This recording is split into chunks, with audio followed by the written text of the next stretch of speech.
Assalamu alaikum dear students. Today our topic is steps and research process. I am your course instructor Dr. Muhammad Wajid Raza. और course का नाम है business research methods. Research क्या चीज़ है, इसके types कितने हैं, इस पे हमने पिछले लेक्चर्स में डिस्कशन की है। अगर आपको इसमें कुछ क्वेश्चन है तो आप यहाँ पे भी क्वेश्चन कर सकते हैं, अदरवाइज आप पिछले लेक्चर पढ़े तो आपको थोड़ा बहुत अंदाज़ा हो जाएगा। आज हमारा लेक्चर थोड़ा स्पेशलाइज टाइप का है। ये स्पेसिफिक रिसर्च प्रोसेस से रिलेटेड है कि अगर कोई शख्स रिसर्च करता है, स्पेसिफिकली एकेडमिक रिसर्च करता है, तो वो किन मराहिल से गुजरता है। तो रिसर्च प्रोसेस मुख्तलिफ स्टेप्स पे मुश्तमिल है। सबसे पहले आपको क्या करना है, आपने अपना टॉपिक चूज करना है। जब एक टॉपिक आप फाइनलाइज कर लेते हैं, then the second step is कि आपने इससे मुतालिक लिटरेचर रिव्यू करना होता है। लिटरेचर रिव्यू के बाद ही आप इस पोजीशन में होते हैं कि आप एक सूटेबल रिसर्च क्वेश्चन फार्मुलेट करें। स्टेप फोर्थ में आप फिर हाइपोथेसिस पे काम करते हैं। पांचवें स्टेप में आप फिर अपना रिसर्च डिज़ाइन फाइनलाइज करते हैं। छठे स्टेप में सैंपल साइज एस्टिमेशन या फिर सैंपल साइज सेलेक्ट करते हैं अपना। सातवें स्टेप में आप डेटा इकट्ठा करते हैं। आठवें स्टेप में आप इस डेटा को एनालाइज करते हैं। फिर आप इसके मुतालिक एक बेहतरीन रिपोर्ट प्रिपेयर करते हैं। और आखिरी जो स्टेप है वो है कि आपने जो काम किया है इसको आपने पब्लिश करना है। तो आप इन स्टेप्स को याद रखिए। ज़रूरी नहीं कि ये तमाम इसी सीक्वेंस से चले। मुख्तलिफ स्टडीज़ में कुछ स्टेप्स को मर्ज भी किया जाता है कि मतलब थर्ड और फोर्थ स्टेप्स ये एक ही स्टेप में कर लेते हैं। This is just a general description of the overall process. अब आज के लेक्चर में हम इन तमाम स्टेप्स पे डिटेल से बात करेंगे। तो जो फर्स्ट स्टेप है that is choosing your topic. अब अगर आप टॉपिक सेलेक्ट करते हैं तो वो कैसे सेलेक्ट करेंगे। जो नए रिसर्चर्स होते हैं, एकेडमिक रिसर्चर्स होते हैं, उनको सबसे पहले जो अहम प्रॉब्लम पेश आता है वो ये होता है कि वो जनाब आपका टॉपिक क्या है, आपने किस टॉपिक पे काम करना है।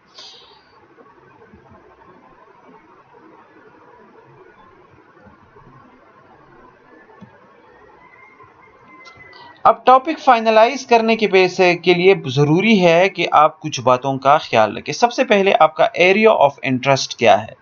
एरिया ऑफ इंटरेस्ट से मेरा मुराद कि आपने कौन सी फील्ड में काम करना है। सबसे पहले तो आपको ये पता होना चाहिए, आप फिजिक्स में काम कर रहे हैं, आप केमिस्ट्री में काम करना चाहते हैं, आप फाइनेंशियल मैनेजमेंट में काम करना चाहते हैं, मुख्तलिफ फील्ड है। सबसे पहले आप आराम से बैठ के अपना एरिया ऑफ इंटरेस्ट चूज़ करें, फिर दूसरे स्टेप में उसको नैरो करें। सपोज आप बिजनेस मैनेजमेंट में रिसर्च करना चाहते हैं, तो फिर आप इसको नैरो करें कि बिजनेस मैनेजमेंट में मैं फाइनेंशियल एस्पेक्ट्स पे काम करूं, मार्केटिंग रिसर्च करूं, ह्यूमन रिसोर्स मैनेजमेंट से रिलेटेड रिसर्च करूं। इसको नैरो करें। फिर इसमें से जो आप एरिया सेलेक्ट करते हैं उसको आप फिर फर्दर ब्रेक डाउन करें, उसको आप फर्दर नैरो करें। सपोज आप फाइनेंस में स्टडी करना चाहते हैं, तो फाइनेंस तो एक बहुत बड़ी फील्ड है, आप पूरे फाइनेंस को एक रिसर्च में नहीं कर सकते। आप फिर फाइनेंस को आगे छोटे छोटे पिलर्स, छोटे छोटे सब्जेक्ट्स में डिवाइड करें। सपोज फाइनेंस की अगर हम बात करते हैं तो इसमें छोटे छोटे थ्योरीज आते हैं, जैसे कैपिटल स्ट्रक्चर है, फर्म परफॉर्मेंस है, पोर्टफोलियो थ्योरी है, एसेट प्राइसिंग है, एसेट वैल्यूएशन है, एजेंसी प्रॉब्लम है, मुख्तलिफ फिर इसमें एस्पेक्ट्स हैं। तो फिर आप उस पर फोकस करें कि आपने फाइनेंस के अंदर किस चीज़ पे काम करना है। क्या आप वैल्यूएशन पे काम करना चाहते हैं, आप कैपिटल स्ट्रक्चर से मुतालिक कोई काम करना चाहते हैं। तो जब आप इस तरह चीज़ों को नैरो डाउन करेंगे तो आप एक इंतहाई छोटे या माइनर फील्ड ऑफ स्टडी पे पहुंच जाएंगे, और फिर वहाँ से टॉपिक सेलेक्ट करना बहुत ज़्यादा आसान होता है। तो सबसे पहले आपने अपना एरिया ऑफ इंटरेस्ट फाइनलाइज करना है। सपोज मैं चाहता हूँ कि मैं फाइनेंस में रिसर्च करूँ, और फाइनेंस में फिर मैं चाहता हूँ कि पोर्टफोलियो थ्योरी पे मैं काम करूँ, इन्वेस्टमेंट पे मैं काम करूँ, या फिर मैं शेयर्स पे काम करूँ स्टॉक एक्सचेंज में, कि शेयर्स पाकिस्तान में कौन से शेयर्स हैं जो ज़्यादा रिटर्न देते हैं, जिनका ज़्यादा रिस्क होता है। तो देखिए फिर टॉपिक बड़ा ईजी हो जाता है कि आपको पता चलता है कि हाँ बस मैंने शेयर्स पे काम करना है, उनका मैंने पता करना है कि कौन से शेयर्स की परफॉर्मेंस अच्छी है, कौन सी शेयर्स की परफॉर्मेंस बुरी है। तो ये तो जस्ट एन एग्जांपल था, वक्त के साथ ही आपको चीज़ें क्लियर हो जाएंगी। अब टॉपिक जो एरिया ऑफ इंटरेस्ट है या जो टॉपिक सिलेक्शन है, इसको फाइनलाइज करते हुए आपने कुछ चीज़ों का बहुत ज़्यादा ख्याल रखना होता है। सबसे पहले आपने ख्याल रखना है पर्सनल इंटरेस्ट का। आप कोशिश करें कि आप एक ऐसे टॉपिक में रिसर्च करें जिसको आप खुद भी पसंद करते हैं। ज़रूरी नहीं कि आप उस पे काम करें, आप किसी भी टॉपिक पे काम कर सकते हैं, लेकिन जो आपको खुद पर्सनली पसंद हो, अगर आप वहाँ पे काम करेंगे तो ज़्यादा चांसेस हैं कि आप सक्सेसफुल होंगे, क्योंकि आपको इनर मोटिवेशन मिलेगी। दूसरा, आपने बहुत ज़्यादा एक चीज़ के बारे में ख्याल रखना है। बेशक आपका एक टॉपिक है, वो आपका पर्सनल इंटरेस्ट है, लेकिन उसके मुतालिक आपके पास नॉलेज नहीं है, बैकग्राउंड नॉलेज आपका कम है, आपको बहुत मसाइल पेश आएंगे। तो कोशिश करें एक ऐसे एरिया ऑफ इंटरेस्ट को चूज़ करें जिसमें आपकी अंडरस्टैंडिंग ज़्यादा है, आपको पहले से चीज़ों का थोड़ा बहुत पता है, तो फिर उसमें रिसर्च करना निस्बतन आसान हो जाता है। तीसरा जो बहुत अहम फैक्टर है, जिसको मैं बहुत इंपॉर्टेंस देता हूँ, that is availability of experts. ये बहुत ज़रूरी है। अब एक शख्स कह सकता है कि ज़रूरी तो नहीं कि एक चीज़ एक फील्ड में एक्सपर्ट हो तो मैं उसी में काम करूं, मैं तो किसी में फील्ड में भी काम कर सकता हूं। यस ऑफ कोर्स, आप किसी भी टॉपिक पे रिसर्च कर सकते हैं, लेकिन जब आपके इर्द गिर्द उस एरिया के एक्सपर्ट्स मौजूद हो तो बहुत आसानी होती है चीज़ों को सही तरीके से करने की। अगर आपके पास एक्सपर्ट ना हो तो आपका बहुत ज़्यादा टाइम वेस्ट हो सकता है। अक्सर हम ऐसी चीज़ों के पीछे पड़ जाते हैं जो गलत होते हैं। वक्त के साथ फिर हमें समझ आ जाती है और हम अपनी गलतियों को रेक्टिफाई कर लेते हैं, लेकिन वो बहुत ज़्यादा लॉन्ग लास्टिंग एक्सपीरियंस होता है, अच्छा खासा टाइम और एनर्जी कंज्यूम हो जाते हैं इसमें। लेकिन आपके पास अगर एक्सपर्ट बैठे हो तो फिर निस्बतन ये आसान रहता है। वक्तन फ़ौक्तन अगर आप उनसे गाइडेंस लें तो आपका बहुत ज़्यादा टाइम भी बच जाता है और आप चीज़ों को प्रॉपरली स्ट्रीमलाइन करके चलते होते हैं। और आखिर में आपने एक और बात का भी ख्याल रखना है, दिस में लुक अ बिट सेल्फिश, लेकिन ये भी बहुत ज़रूरी है कि आप जिस एरिया पे काम कर रहे हैं उसकी मार्केट में वर्थ है कि नहीं है। कुछ ऐसे रिसर्च होते हैं जो हो सकता है वो आप करें, लेकिन फिर उस तरीके से उसकी मार्केट में वर्थ ना हो। तो बेहतर ये है कि आप ऐसी चीज़ों पे काम करें जिसकी आजकल मार्केट में डिमांड है, क्योंकि फिर आपका काम भी लोग ज़्यादा पढ़ेंगे, उसकी मार्केटेबिलिटी भी होती है और उसको मार्केट में इम्पोर्टेंस भी मिलती है। और ज़रूरी नहीं कि आप इन 4 पॉइंट्स को बिल्कुल हार्ड एंड फास्ट रूल समझ के करें। रिसर्च में आपके पास आज़ादी है, आप इनके बगैर भी काम कर सकते हैं, लेकिन दीज आर जस्ट गाइडलाइंस। अगर ये आप फॉलो करते हैं तो हमारे एक्सपीरियंस के मुताबिक इससे आपको अच्छा खासा फ़ायदा होता है। अब ये देखिए, जैसे कि मैं topic area of interest choose कर लिया है, उससे फिर हमने नैरो करके फाइनेंस या एचआर या मार्केटिंग में आ गए हैं। और जब हम इन पे आते हैं तो इनमें हम ख्याल रखते हैं कि जी हमारे पास पर्सनल इंटरेस्ट क्या है, बैकग्राउंड नॉलेज क्या है। इन चीज़ों से हम एक ख़ास किस्म के टॉपिक पे पहुंच जाते हैं। लेकिन अभी जो स्पेसिफिक रिसर्च क्वेश्चन हमने सेलेक्ट करना है वो हम तभी सेलेक्ट कर सकते हैं जब हमें उस एरिया में प्रॉब्लम का पता हो, एक मसले का पता हो, क्योंकि जब जहाँ मसला होता है उसके सोल्यूशन के लिए हम रिसर्च करते हैं। तो प्रॉब्लम का कैसे पता चलेगा? दो तरीके हैं, या तो आप लिटरेचर रिव्यू पढ़ें, वहाँ से आपको पता चल जाएगा कि इस फील्ड ऑफ स्टडी में अभी कौन कौन से मसाइल पे काम होना बाकी है या नहीं हुए। या फिर आप ये भी कर सकते हैं कि जो जिस फील्ड में आप काम कर रहे हैं उसमें आप अपने पर्सनल एक्सपीरियंस को देखें, कि जब आप उस एरिया के बारे में सोचते हैं तो आपने कौन से प्रॉब्लम्स फेस किए हैं प्रैक्टिस में। तो इस तरीके से आपको एक ब्रॉडर प्रॉब्लम मिल जाता है जो बाद में फिर जाके आप आराम से नैरो करके एक स्पेसिफिक स्पेशलाइज्ड रिसर्च क्वेश्चन बना सकते हैं। लेकिन ये प्रॉब्लम आइडेंटिफाई करते वक्त अगर आप किसी ऑर्गेनाइजेशन के साथ काम कर रहे हैं तो आपने फिर उस ऑर्गेनाइजेशन के गोल्स और ऑब्जेक्टिव्स को भी मद्देनज़र रखना है। वहाँ से भी आपको प्रॉब्लम आइडेंटिफिकेशन में अच्छी खासी मदद मिल जाती है। याद रखिएगा, रिसर्च आपने ही करनी है, लेकिन रिसर्च करते हुए आपने मुख्तलिफ लोगों से डिस्कशन ज़रूर करनी है, क्योंकि जब तक आप ओपन नहीं होते अपने टॉपिक के बारे में, अपने प्रॉब्लम स्टेटमेंट के बारे में, तब तक आप लोगों की राय नहीं जानते। और ये ज़रूरी होता है रिसर्च में कि आप मुख्तलिफ लोगों के साथ डिस्कशन करें, क्योंकि यहाँ से आपको बहुत मज़े के टिप्स मिल जाते हैं। जो प्रॉब्लम जिस चीज़ पे आप काम कर रहे हैं, खुल के उसको मुख्तलिफ लोगों के साथ डिस्कस करें जो आपके टॉपिक में इंटरेस्ट ले रहे हैं। जब वो आपकी डिस्कशन सुनेंगे तो वो आप पे क्रिटिसिज्म करेंगे, वो आप पे क्रॉस क्वेश्चंस करेंगे। जब आप पे क्रॉस क्वेश्चन होंगे, इससे एक तो आपकी अंडरस्टैंडिंग बढ़ेगी, दूसरा जब क्रॉस क्वेश्चन होते हैं तो इंसान की थिंकिंग एबिलिटी इन्हेंस होती है, आपको आपके कंफर्ट जोन से बाहर निकाला जाता है, फिर क्वेश्चन के आंसर के लिए आपका दिमाग जोर लगाता है, आप पढ़ते हैं, तो इससे फ़ायदा बहुत होता है। तो जब भी आपने टॉपिक चूज़ करना है रिसर्च के लिए, या फिर अगर आप में से कोई टॉपिक है जहन में, तो वो टॉपिक दूसरों के साथ डिस्कस ज़रूर करें। डिस्कशन के लिए आप रिसर्च ग्रुप्स होते हैं, बहुत से ऑनलाइन ग्रुप्स है, उसमें आप जाके आप अपना आइडिया प्रेजेंट करें, बहुत से लोग आपको बड़े मज़े के सजेशंस दे देंगे। मैंने पहले अर्ज़ किया कि लिटरेचर रिव्यू बहुत ज़रूरी है। जब भी आपने किसी चीज़ पे काम करना है, पहले आप उसके बारे में पढ़ें कि आप मुझसे पहले कितने लोगों ने इस पे काम किया है और किस तरीके का काम पहले से हो चुका है। जब आप ये लिटरेचर पढ़ते हैं तो वहाँ से आपको बहुत ज़्यादा नॉलेज मिल जाती है। आपको बड़े आसानी से पता चल जाता है कि लोग ये काम कैसे करते हैं, उनका तरीक़ाकार क्या था, कौन-कौन से एस्पेक्ट कवर हो चुके हैं और कौन से एस्पेक्ट अभी होने बाकी है। आखिर में हमेशा कोशिश करें कि out of the box thinking करें। बिल्कुल एक कुएं के मेंढक की तरह सोच भी नहीं थी कि आप बस रूल्स एंड रेगुलेशंस में आपने खुद को जकड़ लिया हो और आप खुल के सोच ना करें। आप जब किसी प्रॉब्लम के बारे में सोचते हैं तो out of the box thinking करें। ज़हन खोल के अपनी ओपन योर हॉरिज़न। इससे क्या होता है कि आपको बड़े यूनिक और जो वक्त की ज़रूरत होते हैं वो आइडियाज़ आपके पास आते हैं। अब अगर हम प्रॉब्लम की बात करें तो प्रॉब्लम हम रिसर्च के लिए कैसे आइडेंटिफाई करेंगे। So the first step in this process is to identify a problem और a develop research question. The research problem may be something the agency identifies as a problem, some knowledge of the or information that is needed by the agency. अब अगर आप किसी agency के लिए काम कर रहे हैं, किसी ऑर्गेनाइजेशन के लिए काम कर रहे हैं, तो हो सकता है वहाँ से आपको पहले ही वो कोई प्रॉब्लम बता दें। उनको पता होता है कि वो ये मसाइल फेस कर रहे हैं, इसलिए हो सकता है वो आपको बना बनाया प्रॉब्लम दे दें। लेकिन अगर आप इंडिपेंडेंट रिसर्च कर रहे हैं तो फिर आपने इस पे खुद काम करना होगा। आपने अपने लिए एक प्रॉब्लम स्टेटमेंट खुद बनाना है। जैसे कि आप किस तरह बनाएंगे। आप जब लिटरेचर पढ़ेंगे, सपोज आप बैंकिंग सेक्टर पे काम करना चाह रहे हैं, तो जब आप बैंकिंग सेक्टर पे को पढ़ेंगे, उसके बारे में लिटरेचर पढ़ेंगे, फिर आप बैंक्स जाके ऑब्जर्वेशन करेंगे, अपना पर्सनल एक्सपीरियंस लेंगे, लोगों के साथ डिस्कशन करेंगे, तो आपको एक प्रॉब्लम स्टेटमेंट इस तरह का मिल सकता है कि for example, in a area there are few banks, the bank is offering a lot of products and services, but the local people are not coming to banks. Preliminary review revealed that people are Muslims and they are not allowed to invest in interest. That is why they are not coming to banks. अब एक बड़े मजे का case आ गया है। एक जगह पे बैंक्स खुले हैं, वो बहुत मजे के प्रोडक्ट्स दे रहे हैं, बहुत अच्छे सर्विसेज प्रोवाइड कर रहे हैं। उस जगह की आबादी भी ज़्यादा है, वो बैंक्स भी ज़्यादा खुल गए हैं, वो लोग प्रोडक्ट्स भी अच्छा दे रहे हैं, लेकिन इसके बावजूद बैंक्स में उस तरह से कस्टमर्स नहीं आ रहे हैं। अब बैंक बेचारा परेशान है कि मेरे पास कस्टमर्स क्यों नहीं आ रहे। वो आपसे कहते हैं कि आप जी हमारे लिए रिसर्च करें।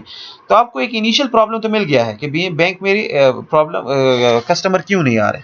ये आपका इनिशियल क्वेश्चन है। तो आप इसके बाद आप लिटरेचर रिव्यू करते हैं कि क्या क्या रीज़न है कि दुनिया में कहीं और भी ये प्रॉब्लम फेस हुआ है। अगर ये प्रॉब्लम आया है तो उन लोगों ने इसके बारे में कैसे काम किया है, उनकी फाइंडिंग्स क्या है। तो इससे आपको फिर कुछ पॉसिबल वजूहात का पता चल जाता है कि हाँ, उस कंट्री में रिसर्च हुआ था और उन्होंने ये 5-6 वजूहात उन्होंने फाइंड आउट किए थे। और फिर आप वो वजूहात अपने कॉन्टेक्स्ट में देखें, क्या हमारे इस इलाके में ये वजूहात हैं, या ज़रूरी नहीं कि वो सारे यहाँ पे हो सकता है कुछ वजूहात ऐसे हो, वो जो वहाँ थे वो यहाँ पे भी हो, या फिर हो सकता है कि सारे यहाँ पे इम्प्लीमेंट हो, या फिर हो सकता है इनमें से कोई भी ना हो।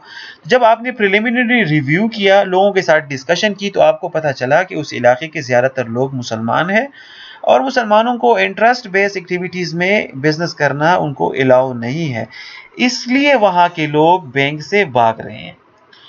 तो आपको एक प्रॉब्लम था, उसका आपको इनिशियल सोल्यूशन मिल गया।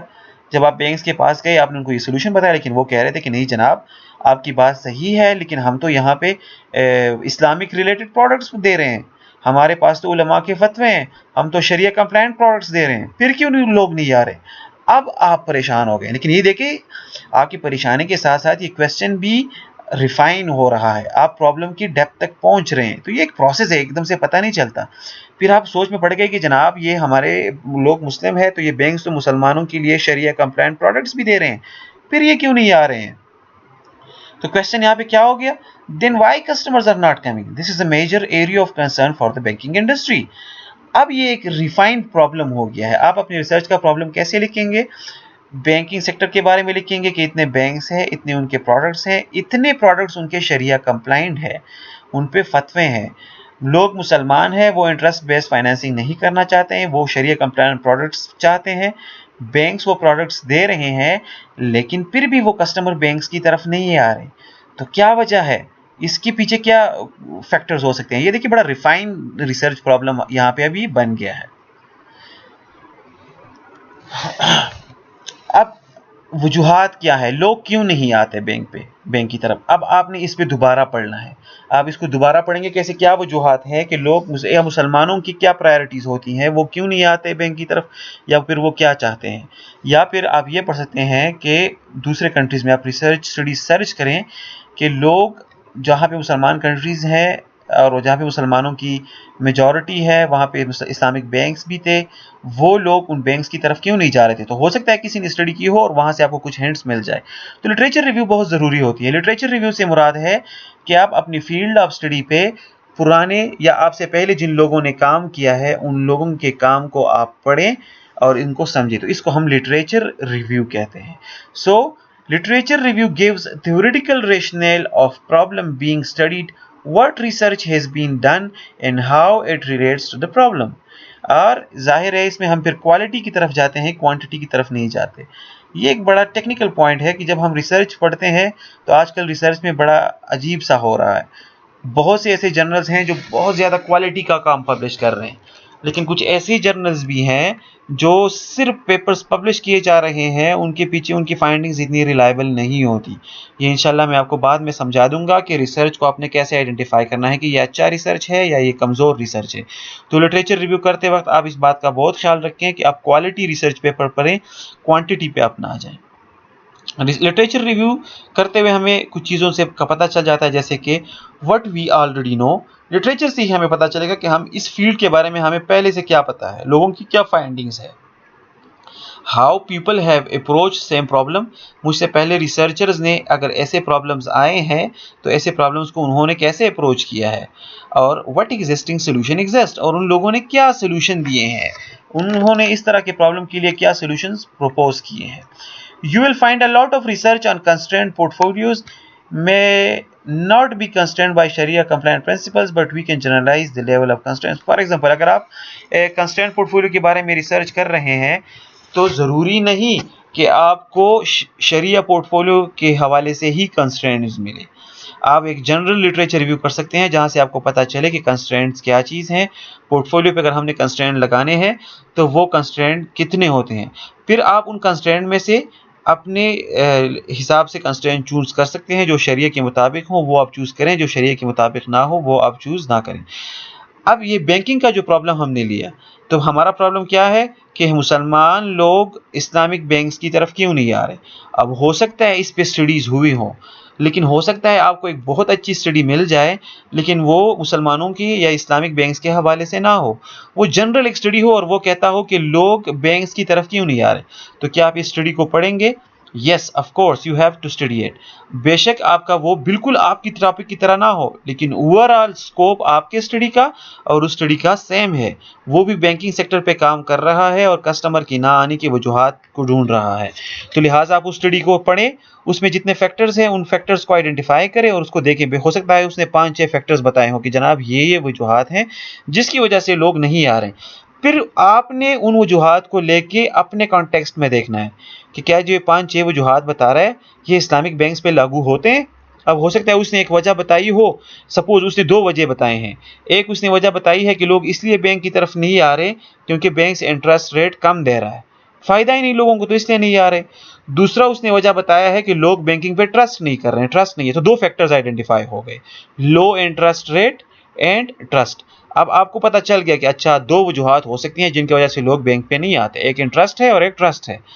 अब जब आप अपने इस्लामिक बैंकिंग की तरफ आते हैं और वहाँ पे पढ़ते हैं तो आप कहते हैं कि नहीं जी ये दोनों फैक्टर्स तो हमारे लिए कारआमद नहीं हो सकते। क्यों? इंटरेस्ट की तो बात ही नहीं हो सकती इस्लामिक बैंक्स में। तो ये देखिए ये एक फैक्टर था जो उस स्टडीज़ ने आइडेंटिफाई किया था, उसके लिए ये ठीक था।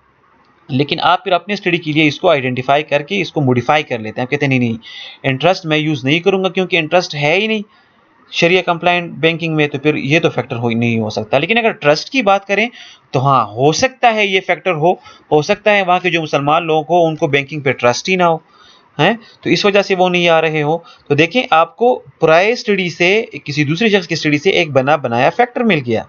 तो अब ये आपका क्वेश्चन जो आपका रिसर्च प्रॉब्लम है वो और भी नैरो हो गया। अब आपका प्रॉब्लम क्या हो गया, आप कहेंगे कि जनाब मैं एक स्टडी करना चाह रहा हूं जिसमें मैं ये देखूंगा कि लोगों का बैंकिंग पे ट्रस्ट है या नहीं है। तो आपके जो क्वेश्चंस होंगे लोगों से वो बड़े स्पेसिफिक क्वेश्चन होंगे। आप लोगों से ट्रस्ट के बारे में क्वेश्चन कर लेंगे और आपकी फाइंडिंग्स आ जाएंगी कि वाकई लोग ट्रस्ट की वजह से आ रहे हैं या नहीं आ रहे हैं। तो ये देखिए इस तरीके से हम बड़े आसानी से चीज़ों को स्ट्रीमलाइन कर लेते हैं। जब आप लिटरेचर रिव्यू करते हैं तो आप कोशिश करें कि आप गैप फाइंड करें। गैप क्या होता है कि मुख्तलिफ लोगों ने काम किया होगा, मुख्तलिफ लोगों ने डिफरेंट एस्पेक्ट कवर किए होंगे, लेकिन आपने ढूंढना है कि ऐसे कौन सा एस्पेक्ट है जिस पे मुझसे पहले रिसर्चर्स ने काम नहीं किया। और अगर आपको कोई ऐसा एस्पेक्ट मिलता है तो उसको हम रिसर्च गैप कहते हैं। तो आपकी जो रिसर्च स्टडी होगी वो उस गैप को फिल करने के लिए होगी। तो रिसर्च का बेसिक मकसद ही यही है कि आप रिसर्च गैप आइडेंटिफाई करें और उस गैप को फिल करें। अब लिटरेचर रिव्यू मैंने क्यों करनी है, क्या वजह है? तो it give the big picture of the field. ये आपको उस फील्ड के हवाले से बड़ा तस्वीर दिखा देगा, नॉलेज दिखा देगा, आपको चीज़ों के बारे में तो बता देगा, मुख्तलिफ लोगों ने क्या क्या काम किए हैं, उनके काम का तरीक़ाकार क्या है, ये सब फटाफट आपको लिटरेचर रिव्यू से पता चल जाएगा। Introduce the work that you will use. आपको ये दूसरे लोगों से मुतारिफ करवा देगा, आपको आपके काम से रिलेटेड जितना काम हुआ है उससे मुतारिफ करवा देगा। Introduce the limitations of these work and why they don't solve your problem. Literature review करते हुए आपको ये भी पता चल जाएगा कि जो पुराने लोगों ने या मुझसे पहले जिन लोगों ने काम किया है उन लोगों की काम में लिमिटेशंस क्या था, उन्होंने कौन सी गलतियां की थी या फिर लिमिटेशंस क्या थी, और आपके काम में वो किस तरह से असरअंदाज नहीं हो सकते। Give hints on what your solution will have to address. और ये लिटरेचर आपको ये भी बता देगा कि आपने जो सोल्यूशन प्रोवाइड करना है वो सोल्यूशन कौन से प्रॉब्लम को और किस तरीके से एड्रेस करेगा। Also very important reasons for conducted literature review. ये नीचे मैंने कुछ रीजंस दिए हैं, ये भी बड़े ज़रूरी हैं, इससे भी आपको लिटरेचर रिव्यू की अहमियत का पता चलता है। You will be able to know who are the pioneer worker who are the pioneers of work in your area of interest. आप जिस फील्ड में काम कर रहे हैं, जैसे ही आप लिटरेचर रिव्यू काम करते हैं वहाँ से आपको पता चल जाता है कि आपके काम में बड़े बड़े साइंटिस्ट कौन है, किन लोगों ने आपके एरिया ऑफ इंटरेस्ट जो है जिसमें आप काम कर रहे हैं फील्ड में, किन किन लोगों ने इसमें काम किया है और इसमें बड़े बड़े स्कॉलर्स कौन है, इन टॉपिक्स को शुरू में किन लोगों ने सर्च किया था, किन लोगों ने आइडेंटिफाई किया था। तो जब आप उन लोगों का काम पढ़ते हैं तो आपको बहुत ज़्यादा नॉलेज मिलती है इससे। Who are active researcher in the field. Literature review से आपको ये भी पता चल जाएगा कि अच्छा मेरे टॉपिक पे तो 1950 से काम चल रहा है, और लेकिन बहुत से ऐसे लोग हैं जो हो सकता है वो मर चुके होंगे, उनका काम अभी चल रहा होगा लेकिन वो साइंटिस्ट अभी जिंदा नहीं होंगे, लेकिन आपको इससे पता चल जाएगा कि इन दिनों इन पे कौन काम कर रहा है। आप 2018, 2019, 2020 में अपने टॉपिक पे रिसर्च पेपर्स पढ़ें तो जो रिसेंटली रिसर्च पेपर पब्लिश हुए हैं आपको उन लोगों के नाम भी पता चल जाएंगे, उनकी ईमेल एड्रेसेस आपको मिल जाएंगे। तो आपको बड़ी आसानी से पता चलेगा कि मैं जिस चीज़ पे काम कर रहा हूँ दुनिया में ये मुख्तलिफ लोग हैं, वो लोग इन टॉपिक्स पे काम कर रहे हैं। और you will prevent yourself from reinventing the wheel. ये मैंने पिछले लेक्चर्स में भी कहा था कि अगर आप एक बंद कमरे में बैठ के रिसर्च करें तो ज़्यादा चांसेस हैं कि आप एक ऐसी चीज़ ईजाद कर लेंगे, ईजाद तो खैर उसको नहीं कह सकते लेकिन चलिए आपके लिए ईजाद होगा, आप ईजाद कर लेंगे जो आप मार्केट में लेके आते हैं तो सारे लोग आपसे कहेंगे कि जनाब ये तो बहुत पहले से मार्केट में है, बल्कि इससे बेहतर चीज़ें मार्केट में पड़ी हुई हैं। तो ये क्या किया आपने, इसको हम री इन्वेंटिंग द व्हील कहते हैं। तो अगर आप लिटरेचर नहीं पढ़ते, आप लोगों के काम से खुद को वाकिफ नहीं करते, तो हो सकता है आप रिपीटिशन करें। अब लिटरेचर रिव्यू अगर आपने करनी है तो क्वेश्चन ये है कि जनाब मैं लिटरेचर कहाँ से पढ़ूंगा, मुझे तो अपने कोर्स में बुक्स दिए जाते हैं, उनके अलावा तो मेरे पास किसी चीज़ नहीं है, मेरे पास एक्सेस ही नहीं है। तो आप गूगल पे जाके देखें, आपको बहुत आसानी से लोगों के काम मिल जाएंगे। आप गूगल पे जाके देखें, वहाँ पे गूगल स्कॉलर लिख के, गूगल स्कॉलर एक वेबसाइट है, जैसे ये विंडो खुलेगी यहाँ पे इसकी तस्वीर मैं दिखा रहा हूँ, इसमें आप अपना टॉपिक एंटर करें तो आपको उसके हवाले से बेशुमार रिसर्च पेपर्स और बुक्स वगैरह मिल जाएंगे और आपको पता चल जाएगा कि लोग वहाँ पे कैसे काम कर रहे हैं। इसके अलावा एक एल्सेवियर है, ये बहुत अहम वेबसाइट है, इस पे आपको बड़े आसानी से रिसर्च पेपर्स मिल जाएंगे। साइंस डायरेक्ट है, एमरल्ड ग्रुप है, ये मुख्तलिफ वेबसाइट्स हैं, सर्च इंजन्स हैं, इन पे आप आराम से बहुत सारे बुक्स और रिसर्च पेपर्स आप इनमें जाके इन पे सर्च करें और आप वहाँ से इसको पढ़ सकते हैं। अब जनाब आप लिटरेचर रिव्यू कर लेते हैं तो उसके बाद स्टेप आता है कि आपने अपना रिसर्च क्वेश्चन फार्मूलेट करना है। So the third step is clarify the problem. Many times the initial problems identified in the first step of the process is too large or broader in scope. जब हम research करते हैं और पहले step में हम जो प्रॉब्लम आइडेंटिफाई करते हैं अक्सर औकात वो बहुत ज़्यादा ब्रॉडर होता है। जैसे हमारा एग्जांपल था उसमें क्या था, बहुत ब्रॉडर था कि जनाब हमने बैंक्स बनाए हैं, यहाँ की आबादी भी ज़्यादा है, हम अच्छे प्रोडक्ट्स भी दे रहे हैं लेकिन लोग नहीं आ रहे। लोगों की ना आने की क्या वजह है? अब ये देखिए ये बहुत सारे वजूहात हो सकते हैं। तो ये एक बहुत बड़ा ब्रॉडर एरिया था। तो आपके सामने भी ये प्रॉब्लम्स आएंगे। शुरू में जब आप काम शुरू करेंगे तो आपको एक ब्रॉडर प्रॉब्लम मिलेगा। आपने क्या करना है, उस प्रॉब्लम को आपने नैरो करना है, उसको आपने एक खास नुक्ते पे लेके आना है। जैसे हमने उसको कैसे किया, हमने पहले बैंकिंग सेक्टर्स वालों से पूछा, लोगों से पूछा, तो हमें पता चला कि हाँ वहाँ के ज़्यादा लोग मुसलमान हैं और वो इंटरेस्ट बेस्ड फाइनेंसिंग पे यकीन नहीं करते हैं, इसलिए वो बैंकिंग पे नहीं आ रहे। जब हमने और स्टडी की, बैंकिंग से मुलाकात की, तो उन्होंने कहा नहीं जनाब हम तो इस शरिया कंप्लाइंट प्रोडक्ट्स दे रहे हैं, फिर क्यों नहीं आ रहे? अब प्रॉब्लम थोड़ा और भी सीधा हो गया। लेकिन जब हमने फिर आगे इसको पढ़ा तो हमें पता चला कि हो सकता है कि लोगों का ट्रस्ट ना हो, इसलिए वो बैंक की तरफ नहीं आते। ट्रस्ट तो एक कंपोनेंट है। हो सकता है आपको लिटरेचर रिव्यू से पता चले कि फाइनेंशियल लिटरेसी एक अहम रोल प्ले करती है। फाइनेंशियल लिटरेसी क्या है कि आप लोगों के पास नॉलेज हो, आप बैंकिंग सेक्टर के काम के तरीक़ाकार को समझें, आप इस्लामिक प्रोडक्ट्स और नॉन इस्लामिक प्रोडक्ट्स को समझें, इनके बारे में आपको नॉलेज हो। तो अगर एक इलाके में किन लोगों के पास नॉलेज ही ना हो, तो जब नॉलेज नहीं होगा तो वो जाहिर है वो फिर उस तरफ आएंगे ही नहीं। तो फाइनेंशियल लिटरेसी भी हो सकती है, ट्रस्ट भी हो सकता है। तो ये देखिए एक बड़े प्रॉब्लम को हमने स्पेसिफिक किया दो चीज़ों पे कि फाइनेंशियल लिटरेसी और ट्रस्ट की वजह से शायद लोग नहीं आ रहे। तो इस तरीके से आप अपना प्रॉब्लम आइडेंटिफाई करते हैं। यहाँ पे आप देखें, यहाँ हमने लिखा है कि for example the research problem is about banking sector business. This topic is very broad and could be studied based on financial literacy, trust on banks, Sharia compliance, general income of people, saving of people, perceived image of banks. अब आपके कहते हैं कि जनाब मुसलमान लोग हैं, शरिया compliant banks हैं, तो लोग क्यों नहीं आ रहे? जब आपने लिटरेचर किया तो आपको बड़े फैक्टर्स मिले कि हो सकता है ये ट्रस्ट की वजह हो सकता है शरिया कंप्लायंस की वजह हो सकता है कि वहाँ के लोगों के पास इनकम ही नहीं है, वो इतना कमाते हैं कि बस सिर्फ उनका गुजारा हो रहा है, तो वो फिर बैंक क्यों आएंगे? जाहिर है वो उनकी सेविंग नहीं है, वो इन्वेस्टमेंट नहीं कर सकते। उधार के लिए आ सकते हैं लेकिन इन्वेस्टमेंट के लिए फिर वो नहीं आएंगे, डिपॉजिट्स होने नहीं करेंगे, लोगों के पास सेविंग्स नहीं है। या फिर बैंक्स का जो इमेज है ये भी एक अच्छा रोल प्ले करता है, क्योंकि अक्सर इलाकों में ये होता है कि लोगों के जहनों में बैंक्स का एक बहुत ज़्यादा गलत इमेज बिठाया जाता है, लोग उससे डरते हैं। ये देखिए अब ये मुख्तलिफ फैक्टर्स हो गए। So all of these areas cannot be investigated in a single study. Therefore, the problem and purpose of the study must be clearly defined. अब यहाँ पे भी हमारे पास फैक्टर्स मिल गए हैं लेकिन ये बहुत ज़्यादा हैं। फाइनेंशियल लिटरेसी अलग एक दुनिया है, ट्रस्ट अलग चीज़ है, शरिया कंप्लायंस अलग चीज़ है। तो अब इसको हमने फर्दर नैरो करना है, एक ख़ास रिसर्च क्वेश्चन पे पहुँचना है। तो जब हम एक खास रिसर्च क्वेश्चन पे पहुंचते हैं तो वो क्वेश्चन में वो हम कैसे आइडेंटिफाई करेंगे, तो उसमें यूजुअली 4-5 चीज़ों का बड़ा ख्याल रखना होता है। और ये एक डायग्राम जो मैंने दिया है, ये डायग्राम हमें हेल्प करता है कि हम एक ब्रॉडर प्रॉब्लम से एक स्पेसिफिक रिसर्च क्वेश्चन पे आए। इसको हम पीकॉट भी बोलते हैं, PICOT। पी से मुराद है population, I is for intervention, C is for comparison, O is for outcome and T is for time.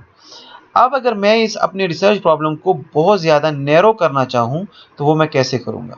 The researcher has decided that the purpose of the study is to determine if male customer has background knowledge of banking sector compared to those who have no knowledge, can it improve his involvement with bank services? अब देखें, मैंने वो broader research problem से एक specific question पे आ गया हूँ। Question क्या है कि जनाब अगर सिर्फ मर्द हजरात कस्टमर जो है, अगर उनके पास बैकग्राउंड नॉलेज हो बैंकिंग सेक्टर का, मतलब उसने BBA किया हो या फाइनेंस के कुछ कोर्सेज पढ़े हो या फिर किसी ट्रेनिंग सेमिनार में उसने हिस्सा लिया हो लेकिन उससे उसको नॉलेज मिली हो, तो एक ऐसा मेल कस्टमर जिसके पास बैकग्राउंड नॉलेज है और एक ऐसा मेल कस्टमर जिसके पास बैकग्राउंड नॉलेज नहीं है, तो इन दोनों में कितना फ़र्क है? कौन बैंक की तरफ ज़्यादा आएगा और कौन बैंक की तरफ नहीं आएगा?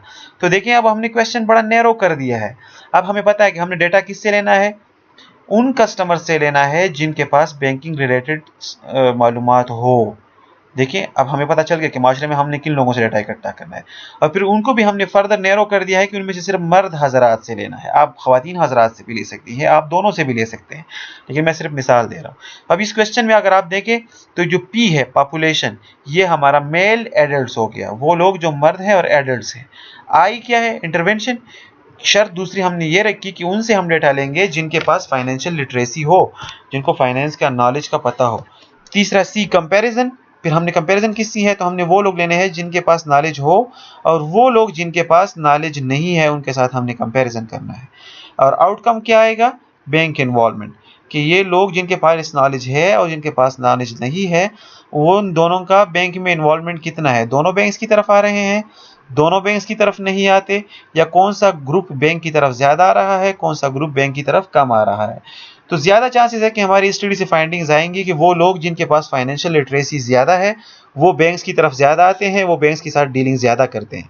जिन लोगों के पास फाइनेंशियल लिटरेसी नहीं है वो लोग नहीं आते। तो अब इस तरह की फाइंडिंग्स अगर आपकी आएंगी तो बैंक वाले बड़े खुश होंगे। आप उनसे कह सकते हैं कि जनाब मेरी ये रिकमेंडेशन है, मैंने ये स्टडी की है, रिसर्च की है, मुझे ये पता चला है कि जी बहुत बड़ा अहम रोल प्ले करता है फाइनेंशियल लिटरेसी।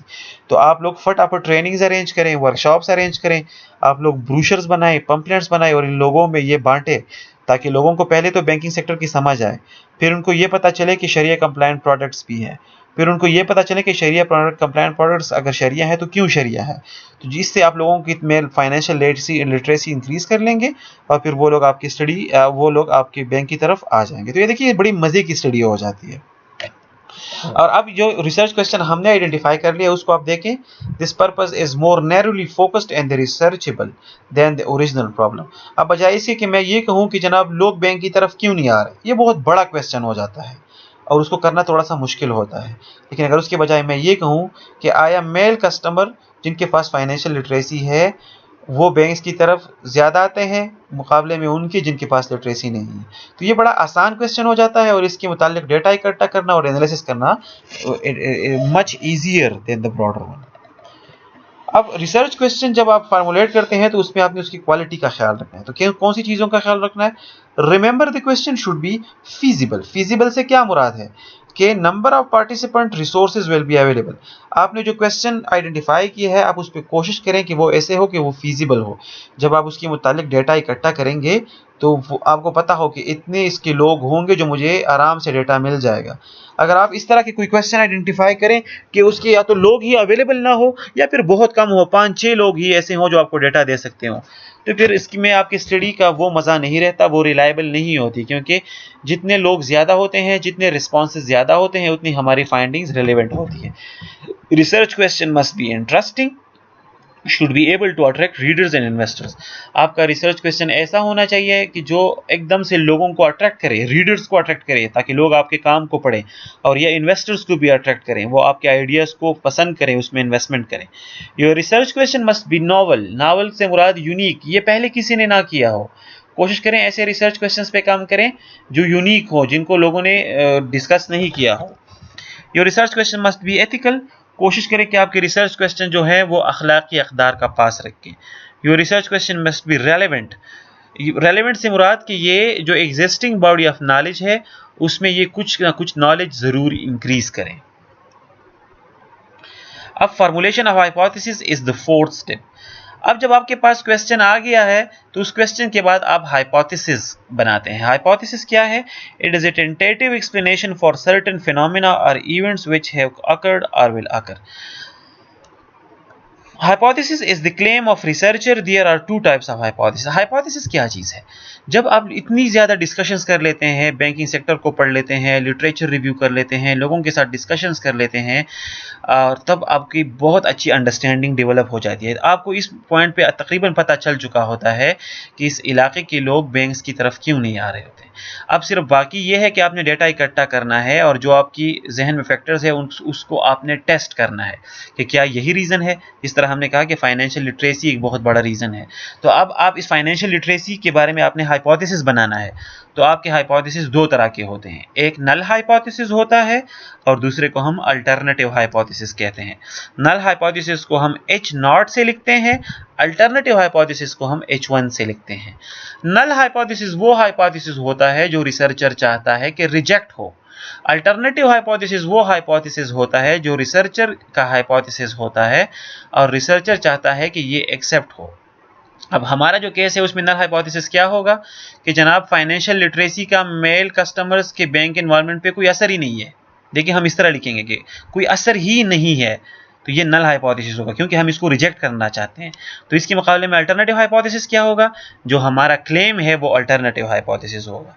तो उसको हम कैसे लिखेंगे कि yes there exist significant relationship between financial literacy of male customers and their bank involvement, कि हम दावा कर रहे हैं कि जनाब फाइनेंशियल लिटरेसी मेल कस्टमर्स में और बैंक इन्वॉल्वमेंट में बहुत ज़्यादा स्ट्रांग रिलेशनशिप है। अब ये देखिए ये मेरा दावा हो गया।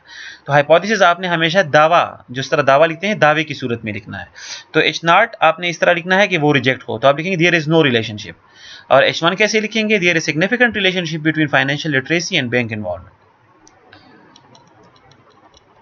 अब ये देखिए यहाँ पे मैंने एग्जांपल दिए हैं कि a bank customer has background knowledge of banking sector compare to those who have no knowledge, can it improve his investment with bank services.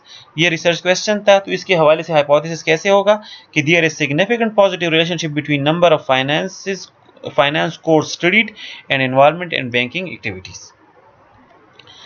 जब आपका रिसर्च क्वेश्चन तैयार हो जाता है, आपका हाइपोथेसिस बन जाता है, तो उसके बाद आपने क्या करना है, आपने अपने हाइपोथेसिस को टेस्ट करना है। हाइपोथेसिस को टेस्ट करने के लिए आपने रिसर्च डिज़ाइन करना होता है कि मैं अपना रिसर्च कैसे डिज़ाइन करूंगा, कैसे प्रोसीड करूंगा। आप रिकॉल करें साउंडर ओनियन का जो मैंने आपको बताया था, एक रिसर्च प्रोसेस किया कि आपने पहले पैराडाइम सेलेक्ट करना है, फिर data types, population, sample size, time horizon. तो आपको अगर नहीं याद तो काइंडली जाके साउंडर रिसर्च में जो लेक्चर है उसको पढ़े, रिसर्च ओनियन वाला, वहाँ से आपको अंदाज़ा हो जाएगा। यहाँ पे मैं इसको शॉर्टकट करके समझाता हूँ। How will the study be conducted. अब रिसर्च डिज़ाइन में आपने किन बातों का ख्याल रखना है कि जो हम ये अभी स्टडी करने जा रहे हैं फाइनेंशियल लिटरेसी पे, तो ये मैं कौन से पैराडाइम से करूँगा, ये पॉजिटिविस्ट पैराडाइम से होगा या इंटरप्रेटिविस्ट पैराडाइम से होगा। मेरी स्टडी क्वालिटेटिव होगी कि क्वांटिटेटिव होगी, मेरी पॉपुलेशन ऑफ द स्टडी क्या कौन सी होगी, फिर मैं उस पॉपुलेशन से सैंपल कैसे सेलेक्ट करूँगा, और मेरी स्टडी का टाइम हॉरिजन कितना होगा। तो इन चीज़ों का जवाब आपने देना है अपने रिसर्च डिज़ाइन में। फिर आपने सेलेक्टिंग द सैंपल। अब आपने, चूंकि पॉपुलेशन होता है आपका कि वो तमाम लोग इस इलाके के जो मेल हैं जिनके पास बैंकिंग सर्विसेज पे नहीं जा रहे, वो आपके पॉपुलेशन है। अब आप इन तमाम से डाटा इकट्ठा नहीं कर सकते, क्यों, टाइम इतना नहीं होता, बजट नहीं होता, एक्सेस भी नहीं होता तमाम लोगों को। तो आप क्या करते हैं कि आप एक रिलेवेंट सैंपल सेलेक्ट करते हैं कि जनाब जो पूरा पॉपुलेशन है इससे मैं कुछ लोगों से डेटा लूँगा, 200, 300, 400, 1000 जितने भी लोग हैं। तो जो आप पूरे पॉपुलेशन से एक छोटा तबका सेलेक्ट करते हैं उसको हम सैम्पलिंग कहते हैं। Sampling means procedure by which some members of the population are selected as representative of the entire population. तो हम क्या करते हैं कि अगर शहीद बेनज़ीर यूनिवर्सिटी में हमने स्टडी करनी हो कि जनाब यहाँ पे स्टूडेंट्स का क्या परसेप्शन है इस यूनिवर्सिटी के बारे में, तो पूरी यूनिवर्सिटी के स्टूडेंट से भी हम डेटा इकट्ठा कर सकते हैं, लेकिन इसके बजाय हम ये कर सकते हैं कि जनाब हर डिपार्टमेंट से 10-10 लोग ले लें और उनसे डेटा इकट्ठा करें। तो ये जो 10-10 लोग होंगे ये पूरे पॉपुलेशन को रिप्रेजेंट कर लेंगे। सैंपल साइज अगर आपने चूज करना है, क्वेश्चन दूसरा ये है कि हमने सैंपल लेना है तो हमारा सैंपल कितना होना चाहिए। हमें अपनी स्टडी के लिए 10 लोग चाहिए, 20 लोग चाहिए, 100 लोग चाहिए, 1000 लोग चाहिए। तो जितने लोग होंगे, जितने रिस्पॉन्डेंट्स होंगे, उसको सैंपल साइज कहता है। तो सैंपल साइज कितना होना चाहिए, तो ये डिपेंड करता है कि अगर आपका पॉपुलेशन बहुत ज़्यादा हो, जो आपके लोग हैं, जो आपके रिस्पॉन्डेंट ज़्यादा हैं, तो फिर उस हिसाब से आपने अपना सैंपल भी ज़्यादा लेना है। फिर 2-3 लोगों से काम नहीं चलेगा। लेट अस सपोज आप खैबर पुख्तनख्वा में स्टडी करना चाह रहे हैं कि फाइनेंशियल लिटरेसी वाली इस टॉपिक पे कि कितने लोग हैं जो बैंक्स की तरफ नहीं जा रहे, तो उसे क्या वजूहत है। तो देखिए यहाँ पे हज़ारों लाखों कस्टमर्स हैं बैंक्स के। तो इस केस में आप 2-3 या 10-15 लोगों से इंटरव्यू करके रिसर्च नहीं कर सकते। आपको बहुत ज़्यादा लोग सेलेक्ट करने होंगे, 500, 1000, 2000 तक के लोग आपको सेलेक्ट करने होंगे। तो जितनी आपकी पॉपुलेशन ज़्यादा होगी उतना आपका सैंपल भी ज़्यादा होगा। और ये सैंपल साइज अगर आप फाइनल करते हैं तो ये कम से कम इतना होना चाहिए कि जो आपके रिजल्ट्स हैं वो स्टैटिस्टिकली सिग्निफिकेंट रिजल्ट्स दें। अब सैंपल डिज़ाइन कि हमने कौन सा तरीका इस्तेमाल किया। सपोज हमने ये फाइनल कर दिया कि हमें 1000 लोगों से डेटा इकट्ठा करना है, तो वो अब 1000 लोग जो हैं वो हम सेलेक्ट कैसे करेंगे। क्या हम लकी ड्रा से 1000 नाम निकालेंगे, क्या हम उनको खुद सेलेक्ट करेंगे, क्या किसी वेबसाइट से सेलेक्ट करेंगे, तो ये इसको हम कहते हैं सैंपल डिज़ाइन। उनको हम किस तरीके से उनसे डेटा इकट्ठा करेंगे। तो इसके लिए दो तरीक़ाकार यूज़ होते हैं, एक प्रोबेबिलिटी सैंपलिंग होता है और एक नॉन प्रोबेबिलिटी सैंपलिंग होता है। तो या तो आप प्रोबेबिलिटी सैंपलिंग करें या नॉन प्रोबेबिलिटी सैंपलिंग करें। तो जो प्रोबेबिलिटी सैंपलिंग है वो आप मुख्तलिफ तरीकों से कर सकते हैं। इसमें आप सिंपल रैंडम सैंपलिंग कर सकते हैं। सिंपल रैंडम सैंपलिंग का मतलब होता है, सॉरी, पहले प्रोबेबिलिटी सैंपलिंग और नॉन प्रोबेबिलिटी सैंपलिंग को समझें। प्रोबेबिलिटी सैंपलिंग का वो तरीक़ाकार है जिसमें हर एक रिस्पोंडेंट के सेलेक्ट होने के एक जितने चांसेस होते हैं। नॉन प्रोबेबिलिटी सैंपलिंग कौन सा होता है? एक ऐसा सैंपलिंग टेक्निक जिसमें तमाम पॉपुलेशन के हर एक मेंबर्स के सेलेक्ट होने के चांसेस एक जैसे ना हो, कुछ के चांसेस ज़्यादा हो, कुछ के चांसेस कम। तो प्रोबेबिलिटी सैंपलिंग में हम या तो सिंपल रैंडम सैंपलिंग करते हैं। इससे क्या मुराद है? सपोज आप एक डब्बा में आपको देता हूं, उसमें रेड और वाइट बाल्स पड़े हैं। तो अब ये देखिए जितने बाल्स हैं, आप अगर आंखें बंद करके इसमें हाथ डालेंगे तो जो रेड बॉल है या वाइट बॉल है, उनके सिलेक्शन के चांसेस एक ही जितने हैं। तो ये प्रोबेबिलिटी सैंपलिंग होता है। तो सिंपल रैंडम सैंपलिंग क्या होता है? जब आप इसमें हाथ डालेंगे और जौन सा भी आपके हाथ लग गया तो वो सिंपल रैंडम सैंपलिंग हो गया। या फिर जब आप क्वेश्चनेयर बनाते हैं और आप बाहर निकलते हैं, तो जो भी कस्टमर आपके सामने आता है उसको आप कह सकते हैं कि जनाब उसे आप डेटा इकट्ठा कर लें। तो प्रोबेबिलिटी सैंपलिंग में आपका सिस्टमेटिक सैंपलिंग भी होती है, स्ट्रेटिफाइड सैंपलिंग भी है और क्लस्टर सैंपलिंग है। नॉन प्रोबेबिलिटी सैंपलिंग में आपकी कन्वीनियंस सैंपलिंग है, जजमेंटल सैंपलिंग है और कोटा सैंपलिंग है। इस पे मैं आगे जाके एक पूरा लेक्चर दूंगा कि ये मेथड कैसे होते हैं और इनके प्रोज एंड कॉन्स क्या है। यहाँ पे आप सिर्फ इतना समझें कि सैंपलिंग डिजाइन या तो हम प्रोबेबिलिटी सैंपलिंग से कर सकते हैं या नॉन प्रोबेबिलिटी सैंपलिंग से, और इन दोनों के फिर मुख्तलिफ चार मेथड्स हैं। अब आपने एक बात का ख्याल रखना है कि जिन लोगों से आपने डेटा इकट्ठा करना है उनको आपने ये इन्फॉर्म्ड कंसेंट के थ्रू करना है। इन्फॉर्म्ड कंसेंट के थ्रू से मुराद क्या है कि जिन लोगों से डेटा आप लेते हैं उनको आप पूरे इन्फॉर्मेशन दें, उनकी मर्जी से करें, उनकी मर्जी के बगैर आप डेटा इकट्ठा ना करें, ये एथिकल नहीं है। तो आप उनको क्या इन्फॉर्मेशन देंगे? थोड़ा सा उनको रिसर्च के बारे में बताएंगे कि रिसर्च किस चीज़ के बारे में है, इस रिसर्च को अगर आप रिस्पॉन्स करते हैं इसमें रिस्क अवेलेबल है या रिस्क है इसमें या रिस्क नहीं है, उनको कोई बेनिफिट्स हैं या नहीं है। इस तरह के जो ये नीचे जो मैंने लिखे हैं अल्टरनेटिव्स के बारे में, कॉन्फिडेंशियलिटी के बारे में, कंपेंसेशन के बारे में, कॉन्टैक्ट्स के बारे में, और इन तमाम चीज़ों के बारे में आपने उनको पूरी इन्फॉर्मेशन देनी होगी। इसके बाद ही आप उनसे डेटा इकट्ठा करेंगे। अब जब उनको आपने सैंपल साइज सेलेक्ट कर लिया, उनको इन्फॉर्मेशन दे दिए, तो इसके बाद स्टेप कौन सा है कि आपने डेटा इकट्ठा करना है। तो it is necessary to collect data that are appropriate. तो डेटा दो तरीका का होता है, एक को प्राइमरी डेटा कहते हैं, एक को सेकेंडरी डेटा कहते हैं। प्राइमरी डेटा वो डेटा होता है जो रिसर्चर अपने हाथ से इकट्ठा करता है। ये डेटा पहले से नहीं अवेलेबल होता, रिसर्चर खुद ही इस तरह का डेटा कलेक्ट करते हैं। सेकेंडरी डेटा कौन सा होता है? ये वो डेटा है जो रिसर्चर खुद नहीं बनाता बल्कि पहले से अवेलेबल होता है, रिसर्चर सिर्फ जाके उसको कलेक्ट कर लेता है। फॉर एग्जांपल, आपकी जो फाइनेंशियल लिटरेसी के हवाले से स्टडी है, तो इसके लिए आपको प्राइमरी डेटा चाहिए होगी, क्योंकि ये डेटा भी मार्केट में नहीं पड़ा हुआ। तो आप क्वेश्चनेयर बनाएंगे या फिर आप इंटरव्यू के जरिए लोगों से पूछेंगे और उनके राय जानेंगे। तो प्राइमरी डेटा हम कैसे इकट्ठा करते हैं? या तो ये क्वेश्चनेयर के थ्रू करते हैं, या फिर ऑब्जर्वेशंस के थ्रू, या फिर कंज्यूमर ट्रायल्स के थ्रू, हाल टेस्ट के थ्रू, या फिर फोकस ग्रुप के थ्रू। 5-6 मेथड्स हैं, इनके जरिए आप प्राइमरी डेटा इकट्ठा कर सकते हैं। सेकेंडरी डेटा ये ऑलरेडी वेबसाइट्स पे पड़ा होता है, आपने सिर्फ वहाँ जाके इसको उठाना है।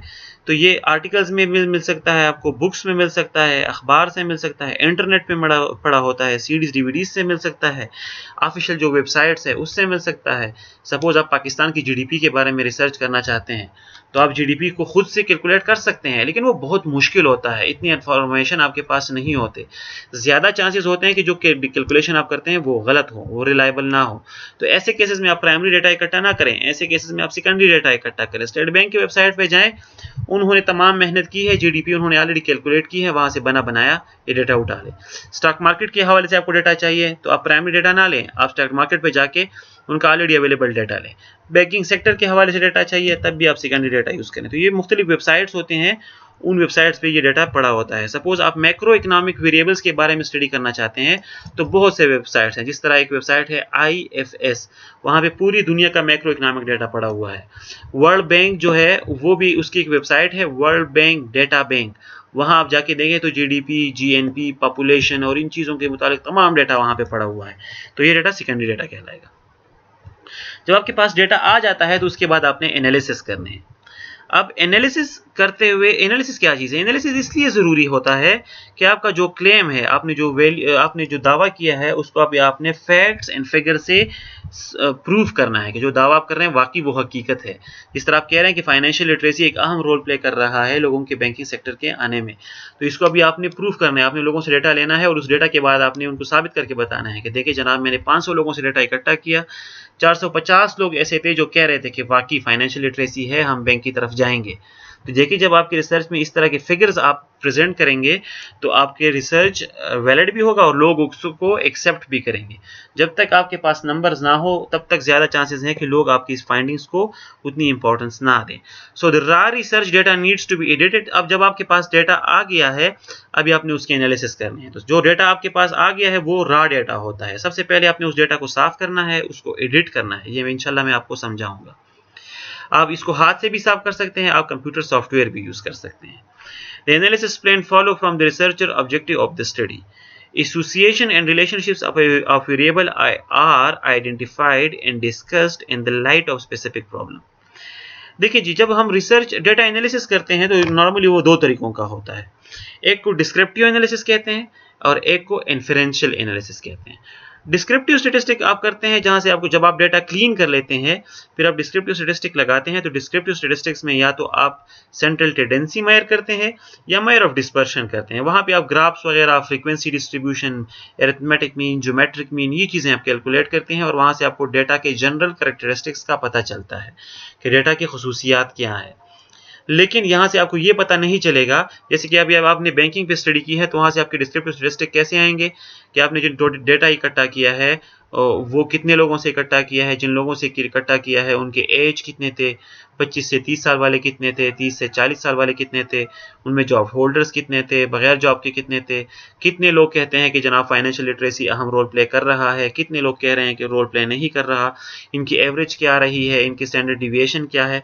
ये चीज़ें आपको डिस्क्रिप्टिव स्टैटिस्टिक्स से पता चल जाएंगी। लेकिन ये जो कॉजल रिलेशनशिप है, जो हम कह रहे हैं कि हाँ जनाब फाइनेंशियल लिटरेसी और बैंक इन्वॉल्वमेंट के बीच ताल्लुक है, ये रिलेशनशिप है, ये रिलेशनशिप डिस्क्रिप्टिव स्टैटिस्टिक्स से प्रूव नहीं होता। इसके लिए आपने इन्फेरेंशियल स्टैटिस्टिक करनी है। इन्फेरेंशियल स्टैटिस्टिक क्या है? इन्फेरेंशियल स्टैटिस्टिक में आप ऐसे स्टैटिस्टिकल टूल्स यूज करते हैं जहां से आप टेस्ट करते हैं, हाइपोथेसिस जो है वो आप टेस्ट करते हैं और वहां से आप बताते हैं कि आपका हाइपोथेसिस एक्सेप्ट हो गया है या रिजेक्ट हो गया है। तो अगर आपको याद हो, आपने स्टैटिस्टिक में पढ़े थे T test, Z test, F test और काई स्क्वायर टेस्ट। ये टेस्ट हम यूज करते हैं कि यहाँ से हमें पता चले कि हमारे जो हाइपोथेसिस है वो रिजेक्ट हो गया है या एक्सेप्ट हो गया है। इन्फेरेंशियल स्टैटिस्टिक में आप रिग्रेशन एनालिसिस और कोरिलेशन एनालिसिस भी करते हैं, जहाँ से आपको ये अंदाज़ा होता है कि जो वेरिएबल्स हैं वो आपस में उनका ताल्लुक है या नहीं है। इंशाल्लाह इस पर डिटेल से डिस्कशन करेंगे, लेकिन आज के लिए आप इतना देखें कि डेटा एनालिसिस में हमने डिस्क्रिप्टिव एनालिसिस की बात की और फिर इन्फेरेंशियल एनालिसिस की बात की।